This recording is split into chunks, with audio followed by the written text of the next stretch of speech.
This is another article by Steve Sagarin from his blog Spot. It's called Telling Tales in Waldorf Schools, A Perspective on Rhythm and Review. Compare the two passages below. In one, Steiner appears to speak against what many teachers in Waldorf schools practice, asking children to retell a story the following day. Too often they call this portion of a lesson recall or review, although there's little in Steiner's work to justify these designations. More about what it should be below. In the next, it appears he's speaking in favor of this practice of retelling a story. But you must speak about it before you let the children retell the story. The very worst method is to tell a story and then to say, "Now, Edith Miller, you come out and retell it." There is no sense in this. It only has meaning if you talk about it first for a time, either cleverly or foolishly. You need not always be clever in your classes. You can sometimes be quite foolish, and at first you will be mostly foolish. In this way, the children make the thing their own, and then, if you like, you can get them to tell the story again. But this is of less importance, for indeed it is not so essential that children should hold such a story in their memory. In fact, for the age of which I am speaking, namely between the change of teeth and the 9th or 10th year, this hardly comes into question at all. This is from Rudolf Steiner, Kingdom of Childhood, page 64.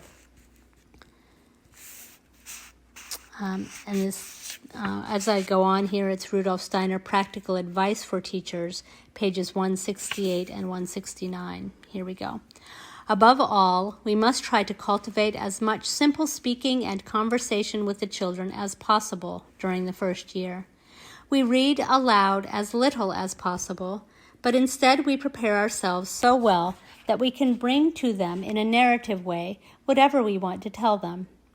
Then we seek to reach the point where the children are able to retell what they have heard from us. We avoid using passages that do not stimulate the imagination and make as much use of the possible texts that activate the imagination strongly, namely fairy tales, as many fairy tales as possible. Having practiced this telling and retelling with the children for a long time, we start in a small way to let them give brief accounts of the experiences they themselves have had. We let the children relate something they like talking about. With all this telling and retelling of stories and personal experiences, we develop the transition from the local vernacular to educated speech by simply correcting mistakes the children make, without being pedantic about it. At first, they will make many mistakes, but later, fewer and fewer. Through telling and retelling, we develop in the children the transition from vernacular to educated speech. In this way, the children will have reached the desired goal by the end of their first year at school. Now here's Steve Sagarin talking about that text. Here's what I derive from a comparison of these passages. 1, the primary point of telling and retelling is not the development of memory, but the development of correct speech. And that was more important for dialect-speaking Germans who needed to be educated in Hochdeutsch. I'm not sure how to say that word. It's Hochdeutsch than it is for modern Americans. So let me read that sentence again without that word. And that was more important for dialect-speaking Germans who needn't be educated in Hochdeutsch than it is for modern Americans. Not to say that our students don't need education in proper speech. Number 2, quote, as many fairy tales as possible, unquote, probably does not mean telling the same story over and over. How to judge pace. Are the students lively and interested, or are they fidgeting, yawning, and rolling their little eyes? Number 3, the first portion of a lesson, often somewhat erroneously called review or recall, Ask for the teacher to talk to the students beginning in early grades by talking cleverly or foolishly about the story, and in later grades leading a discussion that involves contemplation, discernment, and coming to judgment, as in this passage.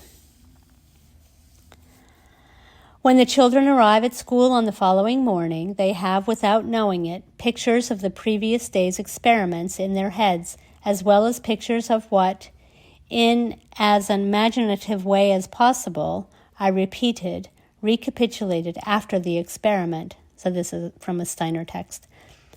The children I then confront photographs of the previous day's experiment in their heads. And I shall now reflect on yesterday's lesson in a contemplative way. Yesterday I experimented, and in reviewing the experiment, I then appealed to the children's imagination. In today's lesson, I add the contemplative element. In doing so, I not only meet the pictures in the children's heads, but also help to bring the pictures into their consciousness. Remember the progression.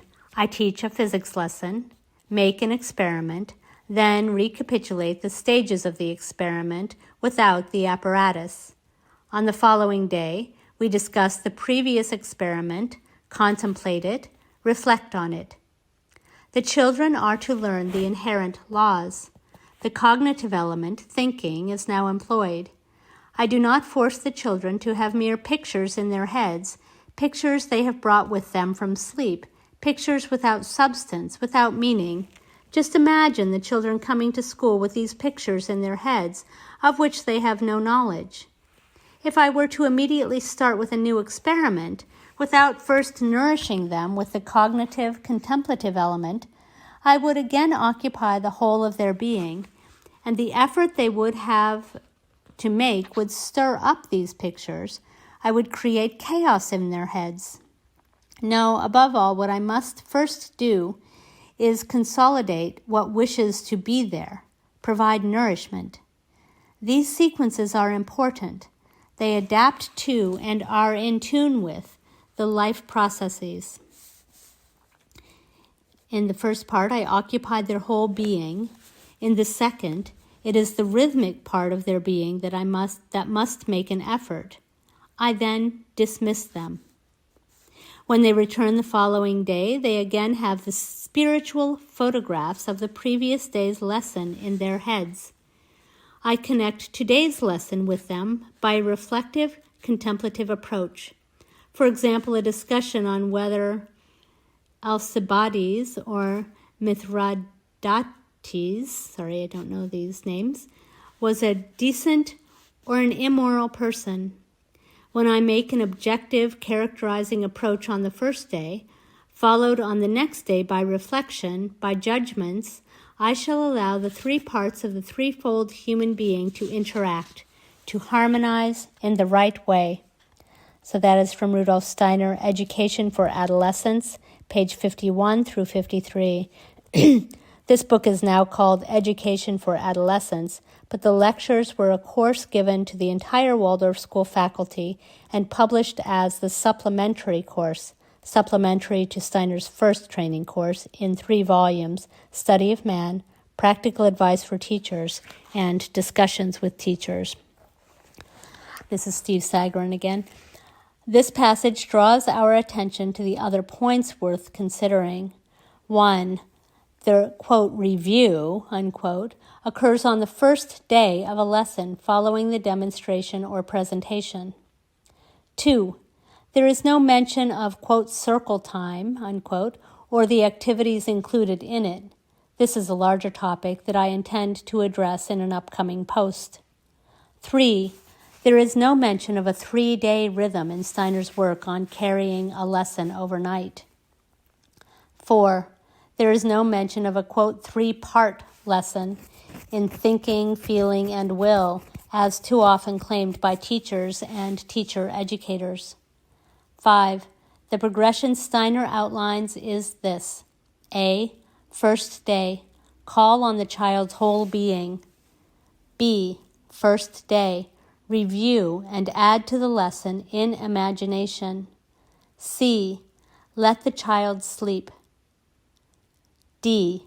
Second day, return to discuss, retell after conversation, contemplate, come to judgment, discern, and conclude. This article on Steve's website was posted the 26th of April, 2016 by Steve. And I just want to reiterate here that some of this information is in the book called Education for Adolescents. So some of that reviewing the first day applies more to the content of the middle school and older, not necessarily for stories. You wouldn't want to, the first day, review and adding to the lesson. That wouldn't really make sense. That's for the later subjects.